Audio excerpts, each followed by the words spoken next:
أهلا بكم متابعي القناة. نتكلم عن المباريات المنتخب الوطني الجزائري، المباريات الودية التي سيلعبها قبل منافسة كأس العالم. المنتخب الجزائري مقبل يوم 3 جوان في مباراة قوية جدا ضد المنتخب المتمرس منتخب هولندا يوم 3 جوان بملعب فينورد، بملعب روتردام، فينورد روتردام المدينة الهولندية.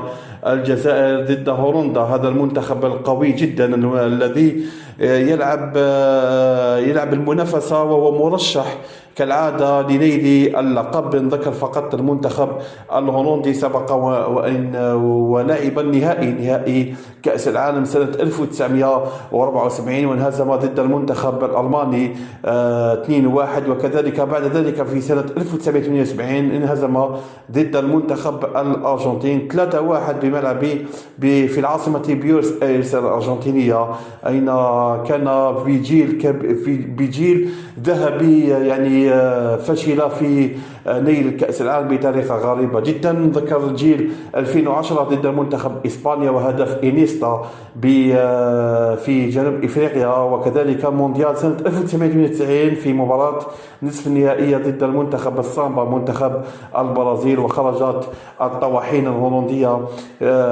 بضربات الجزاء. الجزائر هولندا يوم 3 جوان مباراة قوية جدا. ذكر منتخب هولندا في المجموعة تضم كل من السويد وكذلك اليابان ومنتخب العربي الشقيق المنتخب التونسي.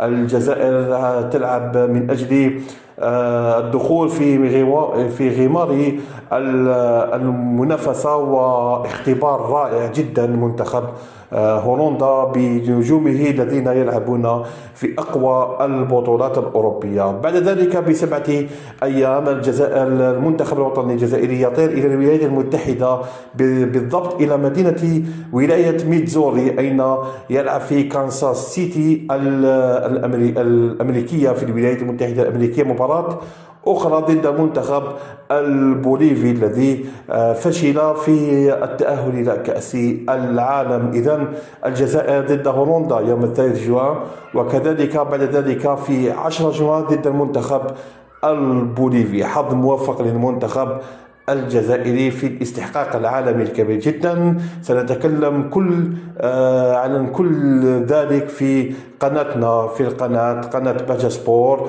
لذلك أطلب منكم يعني فضلا وليس أمرا الاشتراك في القناة ليصلكم كل ما هو جديد، كل الأخبار الرياضية. شكرا لكم.